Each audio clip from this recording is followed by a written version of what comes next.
Kaming mga lalaki, we fell out of love so secretly. Hindi mo malalaman sa physical traits ng isang lalaki kung na-fall out of love na siya sa'yo, or kung nawawala na siya ng gana sa'yo, or kung nata-turn off na ba siya sa'yo. Kasi isa yan talaga sa pinaka traits ng lalaki, ang pagiging stoic. Kasi parang required na sa amin yan, parang unwritten rules na sa amin mga lalaki yan, na magkaroon kami ng isang stoicism sa sarili namin at hindi namin habit mga lalaki, most na mga lalaki, hindi ko sinasabi lahat, but most na mga lalaki, they are never gonna leave their relationship because hindi yan naka-hardwired attached sa aming mga katawan. Wala sa pag-uugali namin yung lumalabas sa mga relasyon. Kaya nga, diba? So, ang tanong ngayon is, paano mo nga ba ma-maintain yung pagmamahal ng isang lalaki? Ngayon, kaya nga napunta ka nga sa video na to, diba? So, paano kaya natin ma-maintain yung mga pagmamahal ng mga kagaya ko? Mga boy mapagmahal. Diba? So, bago natin sagutin yan, i-shoutout muna natin yung mga nagpa-shoutout from the last video. Yung mga nag-comment doon. Kaya kayo, mag-comment rin kayo down below kung gusto nyo magpa-shoutout or anything. Kung may mga nagba-birthday, mga 2 weeks ahead na mga nagba-birthday, babatiin natin yan. Kung may mga ano kayo. So, yeah, ito nga pala po ang ating mga mahal na subscribers. Ayan, at binabati ko nga po pala si Jeanette Payabyab from Riyadh, si Isabella Antiquiera, yan, suking-suki natin yan, si Madam Isabella from Kingdom of Saudi Arabia, kay Melanie Aurelio ng Riyadh, kay Marisa Doliaga ng Saudi, kay Destiny Rose ng Abu Dhabi, kay Joanne Hong, yan, nandito rin sa South Korea daw, kay Ruth Manahan Fajardo from Saudi, kay Ann Senon from Kuwait, at kay Lance Figueres from Baguio, at kay Rema Allison ng Kuala Lumpur. And once again, napansin ko nga, ay puro na naman halos na nagpa-shoutout ay mga OFW. Kagaya ko, dito po ako sa South Korea. Isa po akong OFW for almost a decade na nagtatrabaho dito. Kaya ingatan nyo po yung sarili nyo. Mag-ehersisyo, kumain ng tama, huwag kumain ng sobra. Alagaan natin yung sarili natin at pumunta na tayo sa video kung paano mo ma-maintain ang pagmamahal ng isang lalaki. Sikreto para hindi mawala ang love ng lalaki sa'yo is number 1 is allow him to make you smile. Alam mo yun? Hayaan mong patawanin ka niya. Trabaho niya yan. Kasi kadalasan lang napapansin ko sa mga magjojowa dyan, is yung babae is minsan parang pinipigilan nila yung partner nila na patawanin sila. Parang KJ sila. Yung gano'n, yung KJ yung mga ganong klaseng babae na pinapasaya sila ng mga boyfriend nila, pinapatawa sila. Hindi man lang nila inahayaan na hindi nila alam na yun na yung pinaka-biologically hardwired sa mga lalaki. Once mahal ka niyang lalaki na yan, papatawanin at papatawanin ka niyan.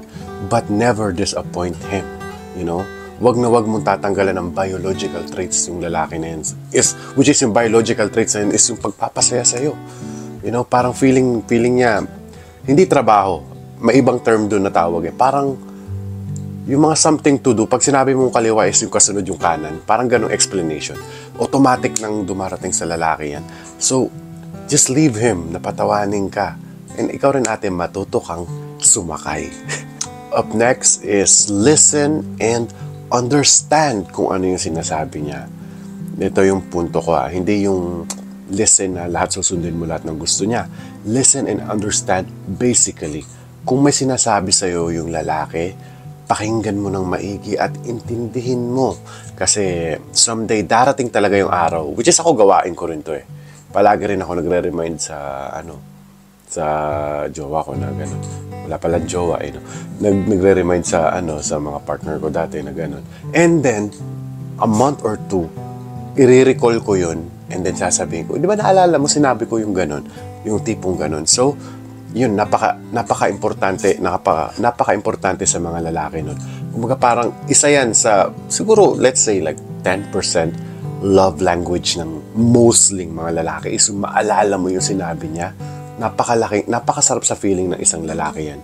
Na kung maaalala mo yung mga sinasabi niya, it only means that you are paying attention at hindi mo binabaliwala yung mga sinasabi niya. Up next is have a meaningful conversation with him. You know, wag puro na lang yung mga pinag-uusapan nyo, yung mga minamarites nyo, yung mga chinichismis nyo, yung mga, ganito, grabe yung ginawa sa akin kanina, mga ganun. You know, give time to each other. Kung mag-asawa kayo, pag nasa kwarto na kayo, mag-usap kayo ng about sa inyo. Yung parang nagti-team building kayong dalawa. Napaka-importante niyan sa isang relasyon. Hindi yung puro pinag-uusapan yung ibang tao. Dapat ganito tayo, nakita natin sa TV yan, dapat gayahin natin yan. No. You have to build together. Kaya nga tinawag na partnership yan di ba? Lahat ng partnership have a plan, you know, and kailangan may mutual understanding at nabubuo yan kapag nag-uusap kayo at nagkakaroon kayo ng meaningful conversation na without any involved ng mga ibang tao. Yung kayong dalawa lang pinag-uusapan nyo. If there's something wrong with your relationship, kung may kailangan bang ayusin sa mga relasyon nyo, ayan ang isang meaningful conversation. You know, just a conversation to grow your relationship. Ayan ang pinaka-importante. So, have a meaningful conversation with each other. Up next is don't nag him. You know, huwag kang nagger sa kanya, ate. Kasi, especially kapag yung jowa mo or yung asawa mo is nagtatrabaho. You know, kung day laborer, night laborer siya, napakahirap niya kapag ninanag mo siya. Yung feeling niya, lumiliit yung mundo niya. And then it can make a stressful world sa lalaki kapag ninanag mo siya. And then, habang tumatagal, yung pagiging naging mo na yan, hindi na siya nagmumukhang relasyon para sa kanya. Parang naging trabaho na rin sa kanya yun na a daily thing to do. Parang hindi na matatawag na relasyong masaya. You know, that's why you go in a relationship. It's just another added bonus para sa improvement ng buhay nyo. But if you're, you know, life is not a prisoner. Loving is not owning. Yan, yung sinasabi nila. Hindi yan pagmamayari. But, as I said, equal partnership. Yung ganon. Meron kayong gender roles, gender ng lalaki, kung ano yung gagawin niya sa relasyon, and then gender ng babae, kung ano yung kailangan niya rin i-contribute sa isang relasyon. So, never ever nag that guy who's with you right now. Kung gusto mo mapabuti pa yung future mo sa kanya. Napupulol ako. Up next is respect him. Yan. Kailangan talaga yan. I mean, no more further explanation. Kasi, a love for a man is respect. Siguro nga, naririnig nyo na to sa TikTok. Napapanood nyo na yung di ko kailangan ng I love you mo. Ang kailangan ko, respeto mo. Yung ganon kanta. Which is totoo yun. You know, nakiki-vibe kayo sa kantang yun. But that is really, really true. You know, a love for a man is respect. You know, ako aminado ako dyan. Kasi mostly mga lalaki hindi masasabi ito sa mga girlfriend nila. Kasi alam ko, you know, takot sila sa mga girlfriend nila. But on behalf of all of those men, hindi namin kailangan ng I love yous. Kailangan, yung makikita namin ng pure love is through respect. And last but not the least is appreciate him. Yan, kailangan mo siyang i-appreciate sa lahat ng mga ginagawa niya. Huwag mo siyang i-appreciate kapag wala naman siya naiambag na maganda sa buhay mo. Kung puro pabigat lang siya. No, huwag mo siyang i-appreciate. Appreciate him on what he did best. Kung ano yung na-accomplish niya ngayong araw na to, na alam mo na mag-contribute sa buhay niyo or in the future niyong magkasamang dalawa. Diba? So, appreciation is like a, let's just make a hypothetical example. Yung kunyari example lang, yung lalaki is yung sasakyan. Yung lalaki is yung sasakyan na tumatakbo palagi.